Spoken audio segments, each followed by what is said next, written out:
गणपतीची स्थापना कशी करावी या व्हिडिओला तुम्ही खूप खूप खूप छान आणि भरभरून प्रतिसाद दिला, याबद्दल तुम्हा सर्वांचे खूप खूप आभार आणि धन्यवाद। गणपतीची स्थापना करण्यासाठी जसे मी तुम्हाला मराठीत मंत्र स्तोत्र सांगितले होते, त्याचप्रमाणे अगदी विधिवत पण सोप्या पद्धतीने गणपतीचे विसर्जन उत्तर पूजा कशी करावी तेही मराठीत मंत्र म्हणून हे मी तुमच्यासोबत शेअर करणार आहे। या एका गोष्टीकडे आवर्जून लक्ष द्यायचं आहे। नकळतपणे बऱ्याच जणांकडून ही चूक होते, ती म्हणजे गणपती विसर्जनाच्या दिवशी बरेच जण उत्तर पूजा सकाळीच करून ठेवतात आणि दुपारी किंवा संध्याकाळी गणपतीचे विसर्जन करतात। असं अजिबात करायचं नाहीये। उत्तर पूजा ही गणपतीचं विसर्जन करण्याच्या थोडा वेळ अगोदर करायची आहे आणि त्यानंतर लगेचच गणपतीचं विसर्जन करायचं आहे।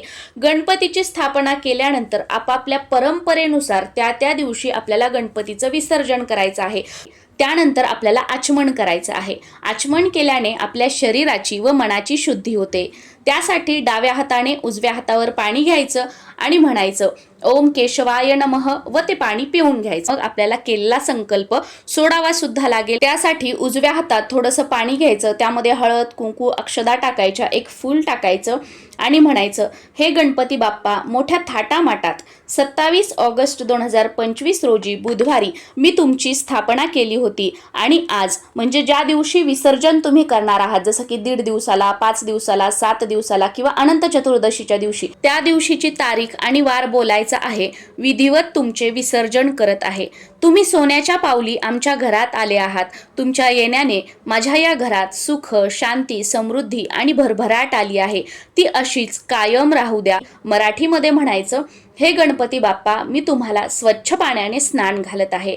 त्यानंतर गणपती बाप्पांना हळद कुंकू अर्पण करायचं आणि म्हणायचं श्री महागणपतये नमः हरिद्रा कुमकुम समर्पयामी। मराठीमध्ये म्हणायचं हे गणपती बाप्पा मी तुम्हाला हळद कुंकू अर्पण करत आहे। गणपती विसर्जन मंत्र म्हणून त्या मूर्तीतील प्राण आपल्याला काढून घ्यायचे आहेत। यान्तु देवगणाः सर्वे पूजामादाय पार्थिवीं इष्टकाम प्रसिद्धर्थ्यं पुनरागमनाय च। हा मंत्र म्हणायचा आणि त्या अक्षदा गणपती बाप्पांच्या डोक्यावर त्या मूर्तीवर अर्पण करायच्या। की गणपती बाप्पांसोबत शिदोरी काय द्यायची आहे, जसं की 5 करंजा 5 मोदक। चौथ्या वेळेस मूर्ती जी आहे ती आपल्याला पाण्यामध्ये सोडून द्यायची आहे।